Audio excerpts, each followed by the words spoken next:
فرمایا ان اللہ و ملائکتہ، بے شک اللہ تعالیٰ اور اس کے فرشتے یصلون علی النبی، نبی پر رحمت بھیجتے ہیں، یعنی فرشتے تو رحمت کی دعا کرتے ہیں اور اللہ رحمت بھیجتا ہے۔ یا ایھا الذین آمنوا، اے لوگو جو ایمان لائے ہو، صلو علیہ، نبی پر خصوصی رحمت بھیجا کرو جس کو اردو میں درود کہا جاتا ہے، وسلموا، اور سلامتی بھیجا کرو، تسلیمہ، سلامتی بھیجنا، یعنی خوب سلامتی بھیجا کرو۔ تو یہ آیت جب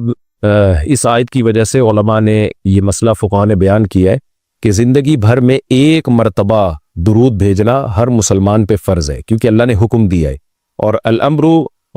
بشیء لا یقتضی التکرار، جب کسی بات کا آرڈر دیا جاتا ہے نا تو ایک دفعہ کرنے سے وہ آرڈر پورا ہو جاتا ہے۔ تو اللہ نے ہمیں درود کا حکم دیا، تو زندگی میں ایک دفعہ بھی اگر ہم درود پڑھ لیں گے تو یہ فرض ادا ہو جائے گا، جیسے کہ کلمہ توحید زندگی میں ایک دفعہ پڑھنا فرض ہے، باقی جتنا پڑھیں اتنا اچھا ہے۔ اور جب کسی مجلس میں نبی صلی اللہ علیہ وسلم کا ذکر کیا جائے تو ایک مرتبہ اس میں درود پڑھنا واجب ہے، فرض نہیں ہے۔ فرض اور واجب ایک اصطلاح ہے۔ فرض کا مطلب ہوتا ہے جس کی دلیل یقینی اور قطعی ہو، تو چونکہ قرآن نے درود پڑھنے کا حکم دیا تو وہ چونکہ یہ نہیں اللہ نے کہا کہ ہمیشہ پڑھتے رہا کرو، بلکہ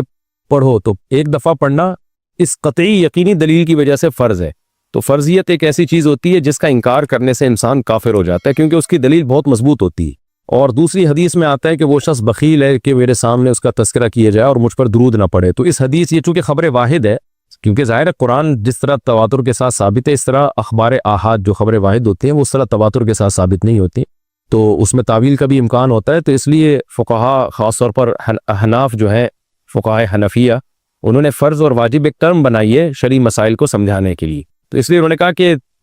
جب کسی مجلس میں نبی کا نام آئے نا تو اس مجلس میں ایک دفعہ کم سے کم درود پڑھنا واجب ہے۔ واجب کا درجہ تھوڑا سا فرض سے نیچے ہوتا ہے کیونکہ وہ حدیث سے ثابت ہے۔ تو اور پھر جب بار بار نبی کا نام آئے تو پھر بار بار پڑھنا واجب نہیں ہے کیونکہ اس میں حرج ہے۔ ہاں مستحب ضرور ہے کہ جتنی دفعہ پڑھیں، جب بھی نبی صلی اللہ علیہ وسلم کا نام آئے تو لازمی درود شریف پڑھا کریں، یہ تو مستحب ہے۔ نبی صلی اللہ علیہ وسلم نے فرمایا جس شخص نے مجھ پہ ایک دفعہ درود پڑھا اللہ اس پر 10 رحمتیں نازل کرتے ہیں اور اس کی 10 خطاؤں کو معاف کرتے ہیں۔ تو بہت زیادہ فضیلت ہے درود شریف پڑھنے کی، اور یہ بڑی عجیب بات ہے کہ درود شریف جو ہے یہ اصل میں اللہ کی عبادت ہے۔ یہاں میں آپ کو ایک دلچسپ مسئلہ بھی بتاتا چلوں۔ شرعی مسئلہ یہ ہے کہ جب ہم کوئی منت مانتے ہیں نا، منت کہ اگر اللہ نے میرے مریض کو شفا دے دی تو میں اتنے روزے رکھوں گا، میں یہ کروں گا، میں یوں کروں گا، تو اس عمل کو منت کہا جاتا ہے کہ باقی اگر آپ ٹھیک ہو گئے تو آپ پر لازم ہوتا ہے کہ آپ وہ کام کریں۔ تو منت میں یہ ضروری ہے کہ آپ جس چیز کی منت مانیں وہ عبادت مقصودہ ہو اور اس کی جنس میں سے لازم بھی ہو، یعنی عبادت میں کامل عبادت ہونی چاہیے، وہ عبودیت کا عنصر اس میں ہو۔ جیسے آپ نے منت مانی کہ اگر جو ہے میں امتحان میں پاس ہو گیا تو میں 3 روزے رکھوں گا، تو روزے عبادت ہے، مقصود ہے، یعنی عبادت مقصودہ میں سے۔ لیکن اگر آپ نے منت مانی کہ میں اگر امتحان میں پاس ہو گیا تو میں وضو کروں گا، تو وضو چونکہ مقصود نہیں ہے، عبادت مقصودہ نہیں ہے، وضو سے مقصد تو نماز ہوتی ہے، تو وہ منت آپ کے اوپر لازمی نہیں ہوگی۔ آپ نے اگر منت مانی کہ جی میں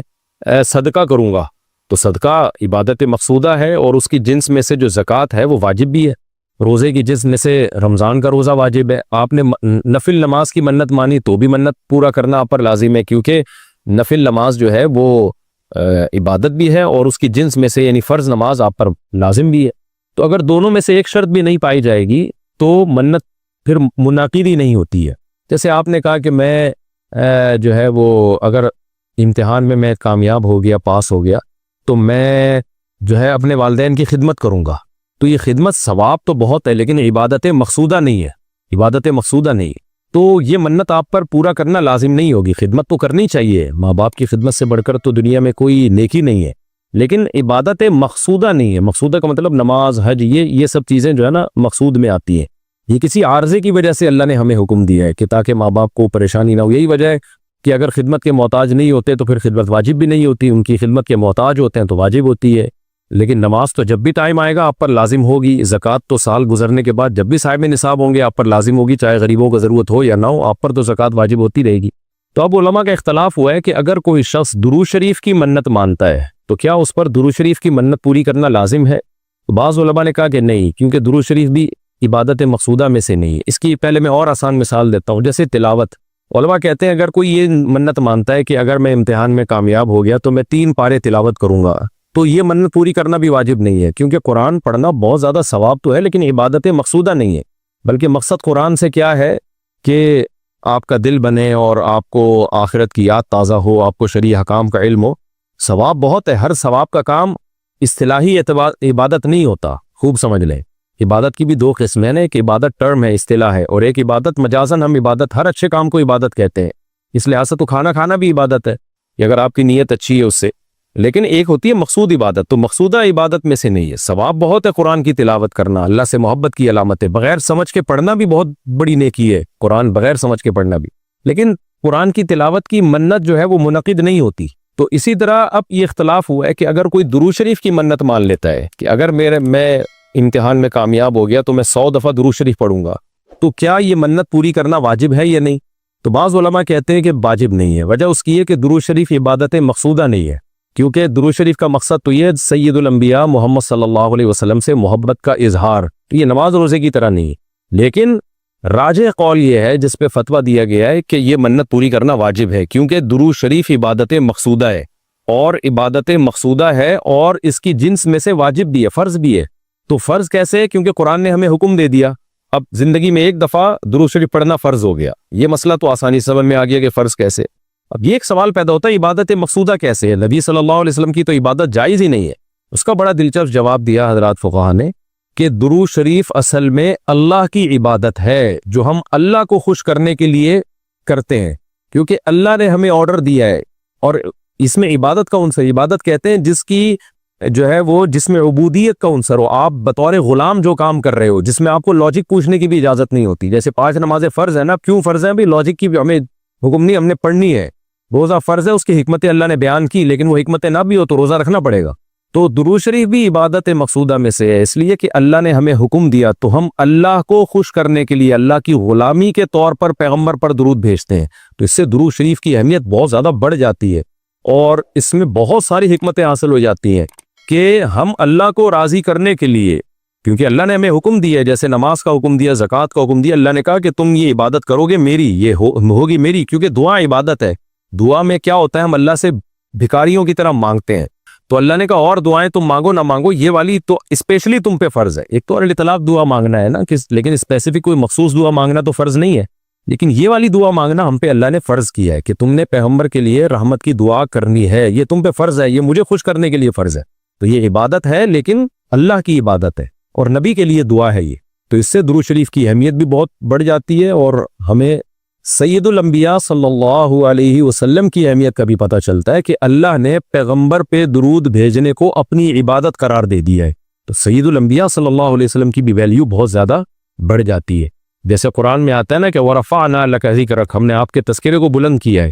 تو کیسے بلند کیا؟ علماء نے اس کا جواب دیا کہ نماز میں بھی درود شریف ہے، اور اتحیات میں نبی صلی اللہ علیہ وسلم پہ سلامتی بھیجنے کو اتحیات کا حصہ بنا دیا گیا ہے، اور اذان میں اشہد ان لا الہ الا اللہ کے ساتھ اشہد ان محمد رسول اللہ